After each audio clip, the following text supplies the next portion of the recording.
3월의 첫 번째 수요일, 또 사순절을 시작하는 성의 수요일에 하나님을 예배하기 모인 사랑하는 모든 예배자들 위해 하나님의 크신 은혜와 사랑이, 또한 예수 그리스도의 평강이 가득하시기를 주님의 이름으로 축복합니다.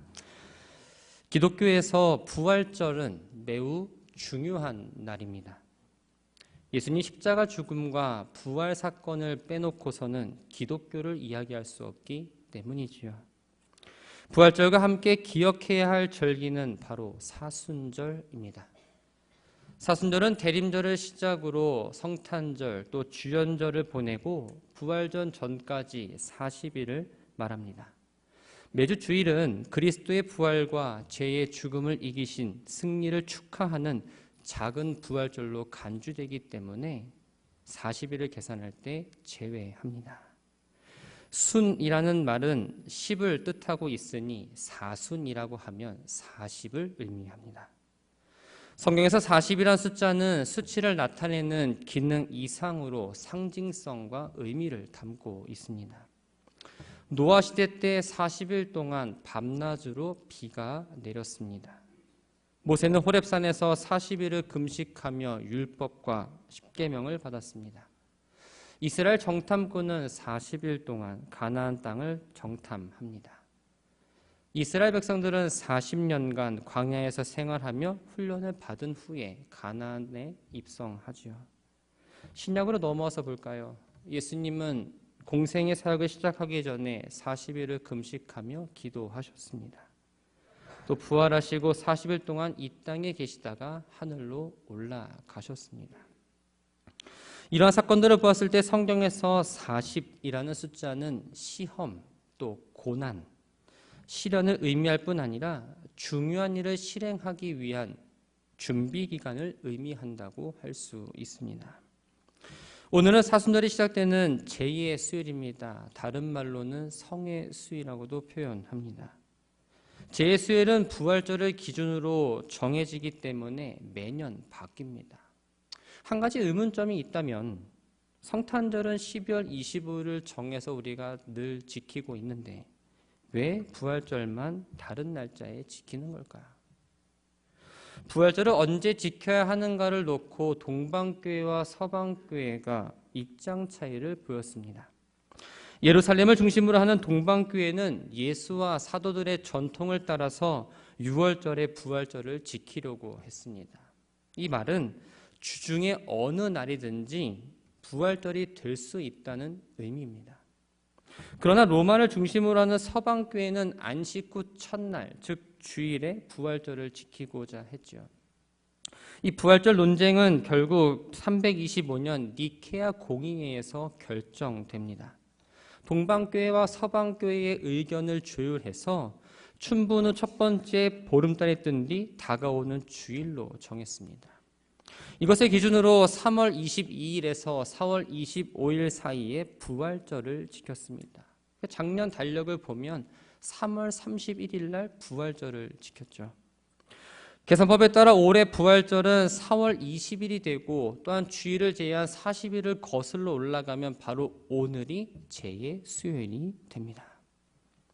제2의 수요일이라 불리게 된 건 10세기경 사순절을 시작하는 예배에서 제를 사용했기 때문입니다. 성경에서 제는 바로 참회와 회개를 상징합니다. 구약을 보면 유대인들은 하나님께 죄를 지으면 머리에 죄를 뒤집어 쓴 후 굵은 베옷을 입고 참회하는 걸 볼 수 있습니다. 제의 수요일에 사용되었던 이 제는 전년도 종려주일에 사용되었던 그 종려나무 가지를 태워서 숯을 만들고 그 제를 이마에 십자가 모양으로 발랐습니다. 이마에 제를 바르면서 창세기 3장 19절 말씀인 너는 흙이니 흙으로 돌아갈 것이라 라고 말하거나 혹은 마가복음 1장 15절에 회개하고 복음을 믿으라는 말씀을 들려주었습니다. 사순절을 시작하는 첫날 제를 바르는 의식을 통해서 인간은 죄와 같이 먼지, 흙에서 온 연약하고 유한한 존재라는 걸 깨닫고 자신의 죄를 뉘우치며 하나님께 용서와 도우심을 구하며 살아야 한다는 것을 알려줍니다. 오늘부터 사순절이 시작되었습니다. 지금 비록 종려나무 가지를 태워서 여러분들과 제 이마에 재를 십자가 모양으로 그리진 않았지만 어떤 마음으로 사순절을 살아가시겠습니까? 사순절은 자기 성찰과 회개, 기도와 금식을 통해서 예수님이 걸었던 그 고난길을 기억하고 동참하는 시기입니다. 시끌벅적한 세상을 살아가지만 이 사순절만큼은 조용히 영적 순례길을 걷고자 나름대로의 계획을 세웁니다. 당연한 듯 누렸던 풍요를 조금이나마 내려놓고 말씀을 통해서 하나님과의 관계에 집중합니다. 예수님처럼 유혹에 맞서서 영적 전투에서 승리하고자 노력하고 이웃 사랑을 실천하거나 혹은 요즘엔 환경보호나 디지털 기기의 절제 등과 같은 새로운 방법으로 실천을 하려고 합니다. 전통적으로 교회와 성도들은 사순절 기간에 금식과 선행과 구제를 실천했습니다. 예수님 당시 유대인들은 구제와 기도와 금식을 3대 경건 행위라고 생각했고 이것을 행하면 의로운 행동을 했다라고 여겼습니다. 분명히 구제와 기도와 금식은 의로운 행동이 맞습니다. 그리스도의 제자로서 예수를 믿는 사람으로서 마땅히 행해야 하는 것들이지만 그 행동을 시작하는 동기가 누군가에게 보여주고자 하는 마음에서 출발하면 안 됩니다. 여러분들은 사순절 하면 어떤 단어가 떠오르시는지요? 사람마다 다 떠오르는 단어가 다를 겁니다. 여러 가지 단어들이 떠오르실 텐데 그 가운데의 하나가 바로 경건입니다. 그래서 사순절이 되면 경건하게 보내야 한다는 건 누구나 다 알고 있지요. 그렇다면 과연 어떻게 해야 경건하게 보내는 걸까요? 그저 입으로 주여 주여 외치면 경건하다고 말할 수 있을까요? 매일 예배당에 나와서 오랜 시간 기도하고 이 성경책만 붙잡으면 경건하다고 말할 수 있을까요? 물론 하나님이 예배하는 이 자리를 사모하며 나와서 기도하고 말씀 읽는 것 중요합니다. 하지만 그것에 머물러서는 안 된다는 거죠. 사순절 첫발을 내디디면서 우리가 이런 마음으로 시작했으면 합니다. 어떤 틀에 얽매여서 억지로 보내는 40일이 아니라 신앙인다운 모습을 회복하고 날마다 그 주신 말씀을 통해서 어떻게 하면 경건한 삶을 살아갈 수 있을까를 고민하고 하나님이 원하시는, 인정하시는 참된 경건이 무엇인지 알기를 원합니다라는 그 마음으로 시작하셨으면 좋겠습니다.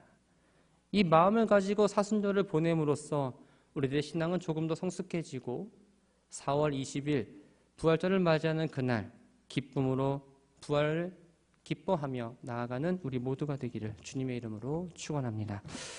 오늘 본문은 참된 경건이 무엇인지에 대해서 이야기하고 있습니다. 먼저 19절 말씀을 보면 듣기는 속히 하고 말하기와 성내기를 더디하라고 말합니다. 이 표현은 세상에서 대화의 기술을 말할 때 자주 인용하는 말이기도 합니다. 누군가 대화할 때 상대방의 말을 잘 들어줘야 하고 자기 말은 될 수 있으면 적게 하며 혹 상대방이 말하는 게 좀 불편하다고 느껴질지라도 참고 들어야 한다는 말을 많이 합니다. 성경에서도 말을 많이 하기보다는 듣기를 많이 하라는 가르침을 곳곳에서 볼 수 있지요.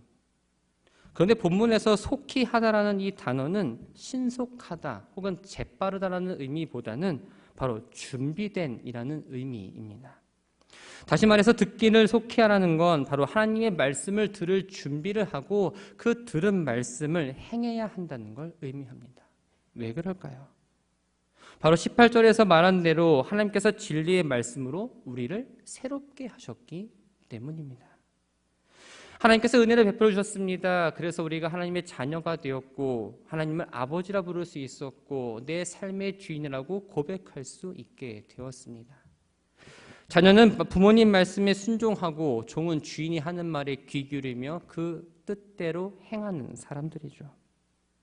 그렇죠. 우리도 주인 되시고 아버지 되시는 하나님의 말씀에 귀 기울이고 순종하며 그 뜻을 따라가야 합니다. 하나님은 여러 가지 모습으로 우리를 찾아오셔서 마음문을 두드리십니다.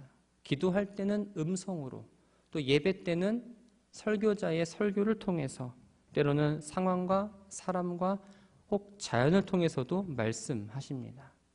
정말 다양한 방법으로 우리들에게 말씀하고 계시는데, 하나님의 자녀라 말하고 하나님의 종이라고 고백하면서도 우리가 말씀을 알아듣지 못하거나 혹은 말씀을 듣는데 느린 사람으로 살아가고 있습니다.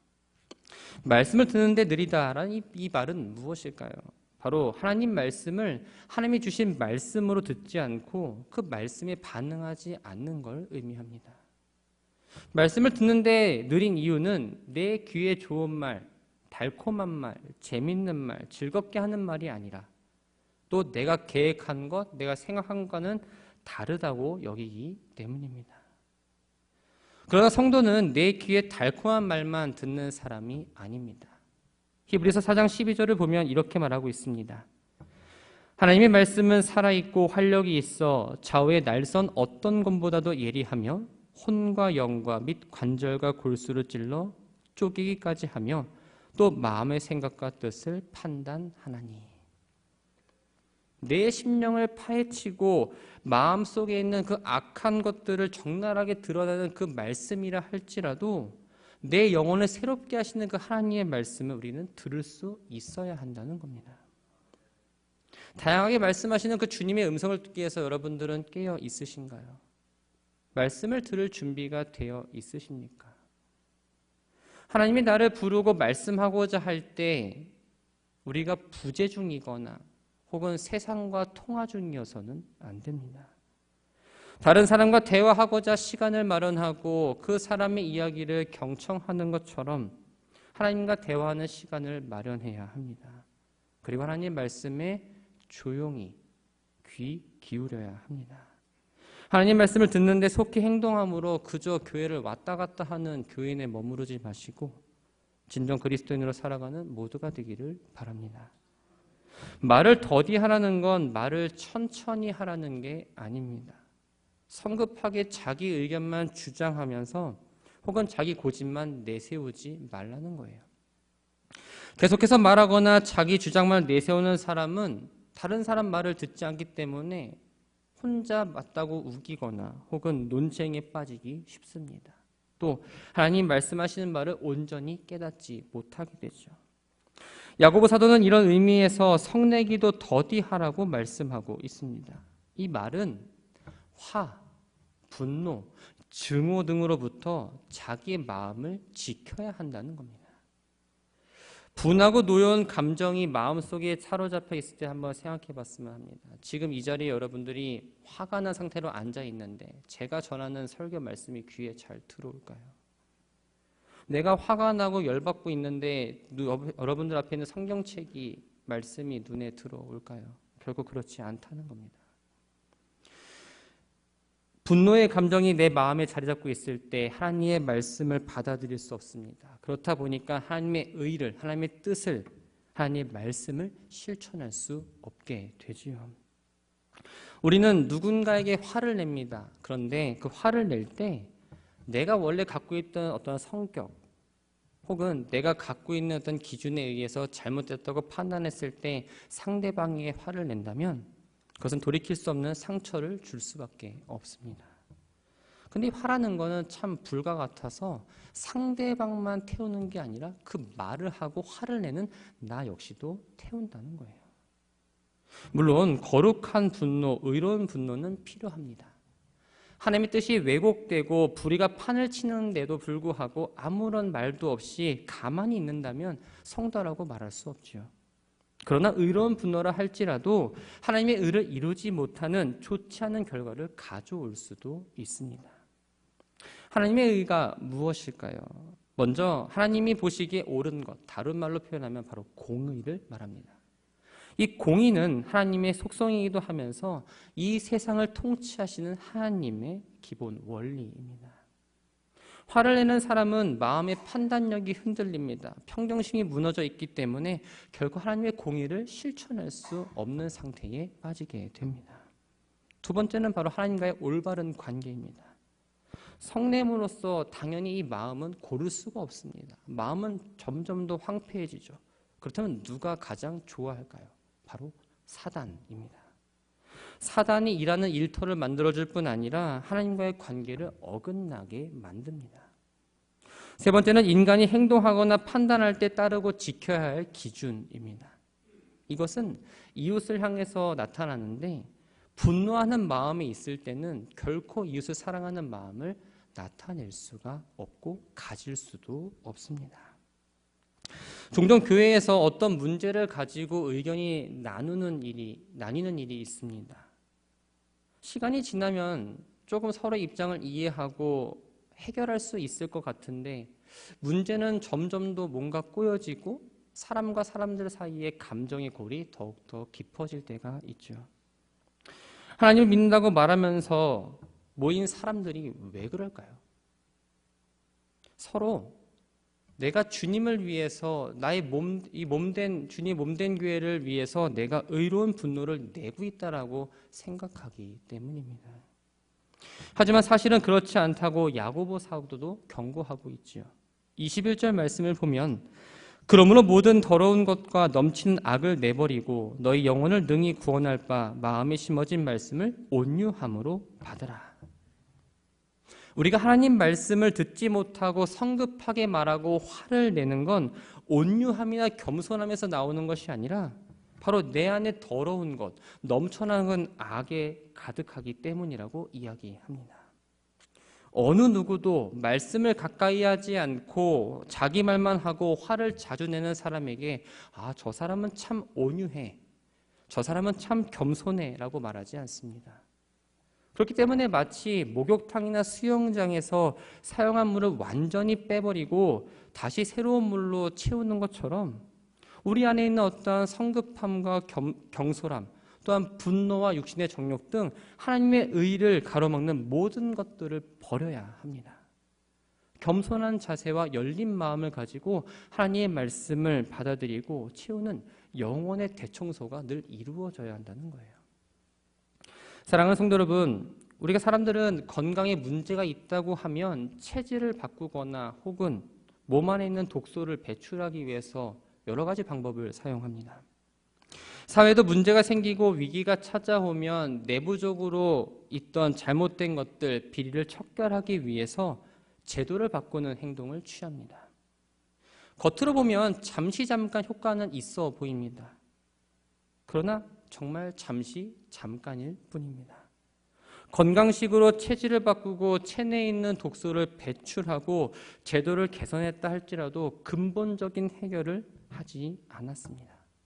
문제가 시작되는 그 마음을 청소하는 작업이 이루어지지 않는다면 아무런 소용이 없다는 거예요. 하나님의 의를 막는 내 마음속에 있는 것들을 발견했다면 그것들 하나하나 끄집어내고 십자가에 못 박으시기 바랍니다. 그래서 온유함과 겸손한 자세로 하나님의 말씀을 마음에 채우시고 하나님 말씀을 듣기를 속히 하시기 바랍니다.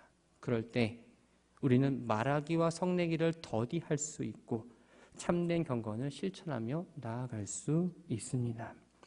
야고보는 말씀을 듣기만 하고 행하지 않는 사람은 마치 거울로 자기를 보고 나서 조금 후에 자신의 모습이 어떠한지 잊어버리는 사람과 같다고 말합니다. 사람은 거울을 통해서 자신의 얼굴을 주의 깊게 봅니다. 얼굴에 기미가 있는지, 먹은 거 나서 묻었는지를 확인합니다. 그 보고 났을 때 그 순간에 약을 바르든지 조치를 취해야 되는데 그렇지 않고 돌아서면 그 모양이 어떠했는지를 잊어버린다는 거예요. 더구나 당시 거울은 오늘날처럼 유리로 된 것이 아니라 구리로 만들었기 때문에 거울에 비치는 물체나 사람의 모습이 정확하게 나타나지 않았습니다. 그래서 주의 깊게 보지만 정확한 모습을 보기 어려웠고 또 보고 나서 아무런 조치 없이 돌아서고 나면 그 모습도 역시 희미해졌다는 거예요. 마치 말씀을 통해 잘못된 모습을 발견했거나 돌이키지 않음으로써 말씀을 통해서 자신을 본 그 모습을 무효화시킨 것과 다르지 않다는 겁니다. 우리가 한번 생각해 볼까요? 매주일 교회에 빠짐없이 출석하는 성도라면 1년에 52번, 많으면 53번의 설교를 듣습니다. 여기에 오후 예배, 또 혹은 저녁 예배, 수요 예배, 또 새벽 기도회, 속회 예배, 뭐 간간히 있는 부흥회, 또 성경 공부 등을 추가하면 정말 숫자를 헤아리기 어려울 정도로 많은 말씀을 우리가 듣게 됩니다. 그런데 정말 안타까운 건 말씀을 많이 들었음에도 불구하고 개인적으로 또 말씀을 읽는 묵상하는 시간을 가졌음에도 불구하고 삶의 모습 또한 내가 갖고 있는 생각과 어떤 마음의 변화가 일어나지 않는다는 겁니다. 말씀이라는 거울에 비친 나의 흐트러지고 뒤틀어진 모습을 보았음에도 불구하고 그것을 봤을 때 바로 잡아야 하지만 그대로 돌아서서 까맣게 잊어버리고 여전히 흐트러진 모습, 엉킨 모습으로 살아간다는 거죠. 말씀을 들을 때 성령의 감화로 감동을 느껴서 아멘을 고백하고 설교를 다 듣고 나서 오늘 목사님 말씀이 참 은혜로웠다. 나에게 참 와닿았다. 정말 좋았다. 라고 할 때가 있으십니다. 말씀을 전하는 목사 입장에서 그런 이야기를 들으면 사실 좋죠. 칭찬하는 거니까요. 그런데 그 여운이 정말 얼마나 갈까요? 오래 가지 않습니다. 오히려 선포된 말씀을 마음에 새기고 내가 한번 열심히 살아가 보겠습니다 라는 그 마음가짐으로 말씀을 붙잡고 살아갈 때에 어떠한 억압이 아니라 그 말씀을 통해서 해방과 자유함을 느끼는 모습을 볼 때 그대로 사는 이들은 복을 받게 될 것이고 설교자는 그 모습을 보면서 은혜를 받는다는 거예요. 하나님은 우리가 얼마나 많은 말씀을 들었는지 예수 그리스도의 이름으로 얼마나 크고 놀라운 일들을 행했는지를 평가 기준으로 삼지 않으십니다. 말씀을 듣고 얼마나 충성했는가를 보신다는 거예요. 만약에 앞에서 말씀드린 대로 많은 말씀을 듣는 걸 평가하신다면 상대적으로 나이가 많으신 분들, 신앙생활을 오래 하신 분들이 훨씬 유리하겠죠. 그러나 그렇지 않다라는 겁니다. 그래서 26절을 보면 누구든지 스스로 경건하다 생각하며 자기 혀를 재갈물리지 아니하고 자기 마음을 속이면 이 사람의 경건은 헛것이라고 말하고 있습니다. 여기서의 경건은 바로 기도나 금식과 같은 종교적인 행위를 말합니다. 당시 사람들은 이러한 종교적인 행위를 통해서 자신이 경건하다고 생각을 했습니다. 그러나 아무리 종교적인 행위를 한다 할지라도 자신의 혀를 제어하지 못하고 자신을 속이면서 경건하다라고 생각한다면 그가 하는 종교적인 행위 모든 것들이 다 헛된 것이 될 뿐이라는 겁니다. 우리도 마찬가지입니다. 선포되는 말씀을 듣고 마음에 새기고 말씀대로 살지 않으면 그저 말씀을 듣는 획수, 내가 낸 헌금, 어떤 봉사의 자리에서 섬기는 그 자세만 가지고 내가 신앙생활을 잘하고 있다, 영적으로 성장하고 있다면서 이야기하면서 자신을 속이고 스스로 위안 삼아서는 안 된다는 거예요. 메뉴판이 있습니다.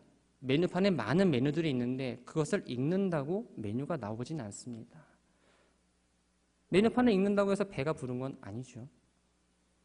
의사에게 진료를 받고 처방전을 받았습니다. 처방전을 약국으로 가면서 읽는데 그 처방전을 읽는다고 해서 내가 병이 낫는 게 아닙니다. 마찬가지입니다.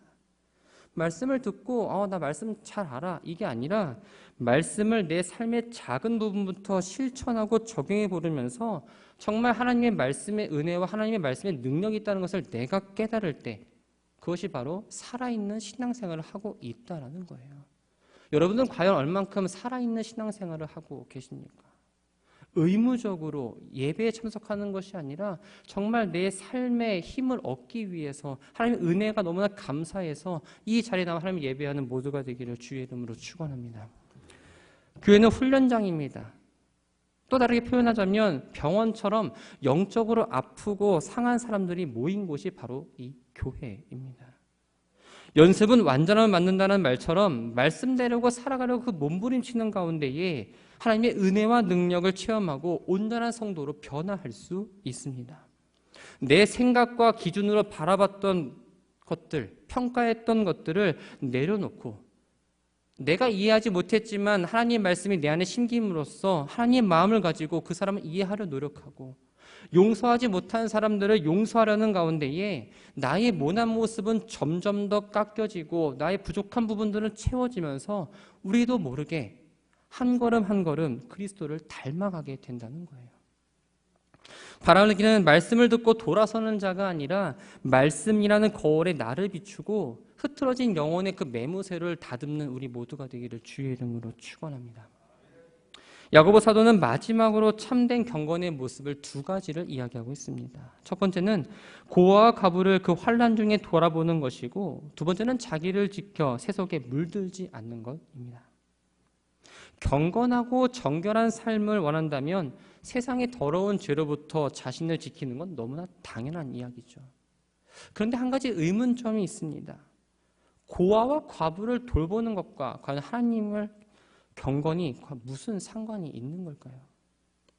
야고보는 하나님에 대한 경건과 사람에 대한 사랑은 결코 분리될 수 없다는 걸 우리들에게 말해줍니다. 하나님에 대한 사랑과 또한 사람에 대한 사랑은 하나라는 거예요. 경건하다 하면서 사람을 사랑하지 않는다면 진정한 경건이 아니고, 하나님을 사랑한다 말하면서도 사람을 사랑하지 않는 것 또한 역시 진정한 사랑이 아니라는 겁니다. 본문에 돌아본다라는 이 말은 찾아가서 방문한다 혹은 신방한다라는 의미가 있습니다.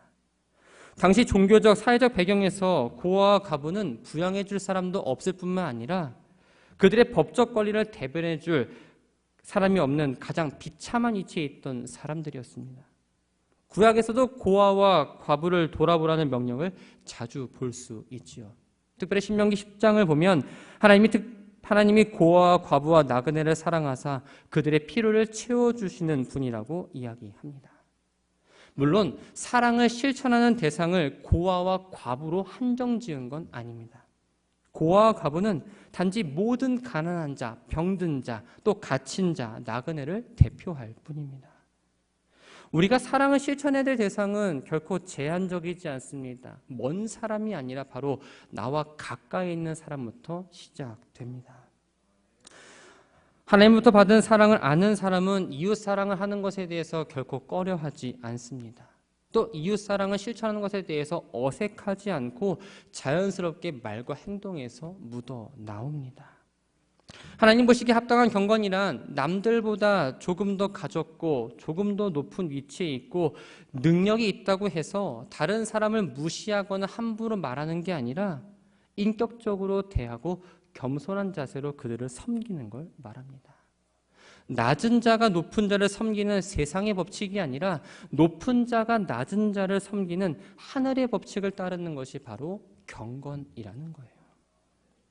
사랑하는 믿음의 가족 여러분, 우리는 예수 그리스도를 구주로 영접하고 옛자를 버리고 복음의 진리로 살기로 다짐한 사람들입니다. 그 다짐한 대로 우리는 10년, 20년, 30년 그 이상의 시간을 걸어왔습니다.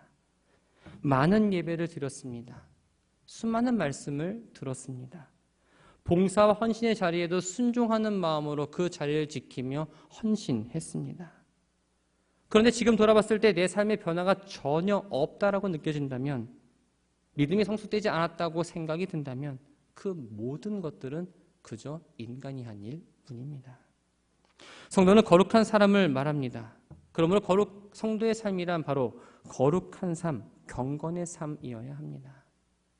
경건은 성경 지식이 많고 기도를 많이 하고 성령 체험을 많이 한 사람을 가리키는 말이 아니라 하나님의 말씀을 듣고 그 말씀을 내 마음에 심으며 그 서 있는 자리에서 가는 발걸음마다 말씀을 나타내는 사람에게 하는 말입니다. 오늘부터 4월 19일까지 40일간 사순절을 살아갑니다. 이번 사순절은 오늘 말씀의 제목처럼 신앙의 성숙을 위한 시간이 되었으면 좋겠습니다. 그러려면 가장 기본에 충실해야 합니다. 말씀을 듣는 자리를 사모하시고 그 사모하는 마음을 가지고 하나님을 예배하시기 바랍니다. 하나님을 만나는 시간을 가지시고 그 만나는 가운데에 하나님이 주시는 그 말씀을 마음에 새기며 그 말씀을 듣고자 안간힘을 쓰는 우리 모두가 되었으면 좋겠습니다. 그 말씀을 여러분의 작은 일 가운데에 먼저 적용해 보시기 바랍니다. 하나님 말씀이 내 마음 가운데 하나하나 심기어질 때 믿음이 다져지고 우리들의 영혼이 청소됩니다. 나만 생각하지 않고 다른 사람을 돌아볼 수 있는 마음이 생기고 우리의 시선이 좁았다면 넓어질 수 있습니다. 내 입에서 나오는 말들은 다른 사람에게 상처를 주는 말이 아니라 다른 사람을 사랑하고 위로하는 말로 변화됩니다. 누군가에게 보여주기 위한 인위적인 경건이 아니라 말씀을 따라 살아감으로 여러분들의 삶의 자리에서 경건의 삶을 살아가시기 바랍니다. 그래서 사순절뿐만 아니라 우리가 믿음의 길을 걸어가는 동안 성숙한 신앙을 가지고 정말 신앙인다운 모습으로 누가 보기에도 하나님 보시기에도 진정 예수를 믿는 사람으로 나타내며 그리스도의 향기를 내는 우리 모두가 되기를 주님의 이름으로 축원합니다.